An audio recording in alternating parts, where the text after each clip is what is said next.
ایک چھوٹی سی لڑکی تھی جس کا نام سارا تھا۔ سارا بہت ذہین اور تجسس پسند تھی۔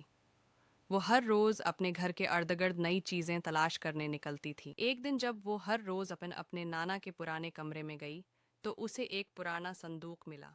صندوق کے اندر سارا کو ایک چھوٹا سا جادوئی چشمہ ملا جسے دیکھتے ہی وہ حیران رہ گئی۔ یہ چشمہ بالکل عام نظر آتا تھا، لیکن جیسے ہی سارا نے اسے پہنا اس کی دنیا بدل گئی۔ چشمہ پہننے کے بعد سارا نے دیکھا کہ اس کے ارد گرد کی دنیا پہلے جیسی نہیں رہی تھی۔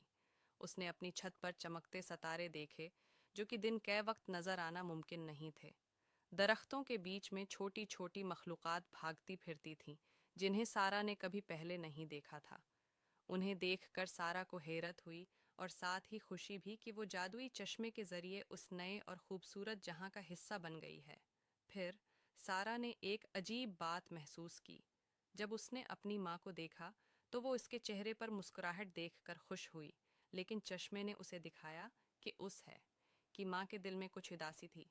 سارا کو پہلے کبھی یہ سمجھ نہیں آیا تھا کہ لوگ ہمیشہ وہ نہیں ہوتے جو وہ دکھتے ہیں۔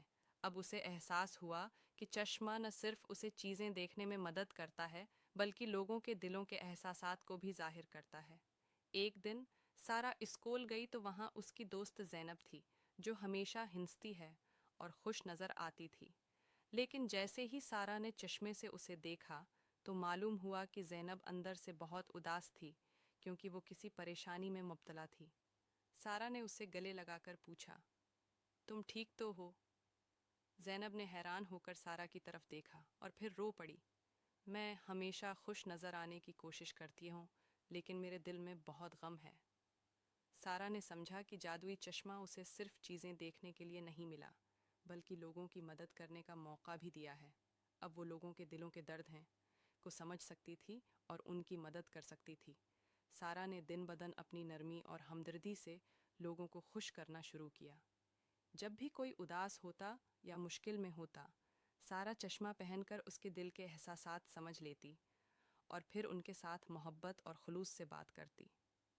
چشمے نے اسے سکھایا کہ حقیقی جادو اس بات میں نہیں کہ آپ دنیا کے عجیب و غریب رازوں کو جانیں، بلکہ اس بات میں ہے کہ آپ لوگوں کے دلوں کو سمجھیں اور ان کی مدد کریں۔ وقت گزرنے کے ساتھ سارا کو احساس ہوا کہ اس کا دل اتنا مہربان ہو چکا ہے کہ اسے چشمے کی ضرورت بھی نہیں رہی۔ اب وہ بغیر چشمے کے بھی لوگوں کے جذبات اور احساسات کو سمجھنے لگی تھی۔ یوں سارا کا یہ جادوئی چشمہ اس کے لیے ایک سبق بن گیا کہ اصل طاقت اور جادو دوسروں کی خوشیوں اور غموں کو محسوس کرنے میں ہے، اور سب سے بڑا جادو دل کی نرمی اور دوسروں کی مدد کرنے کی خوبی میں چھپا ہے۔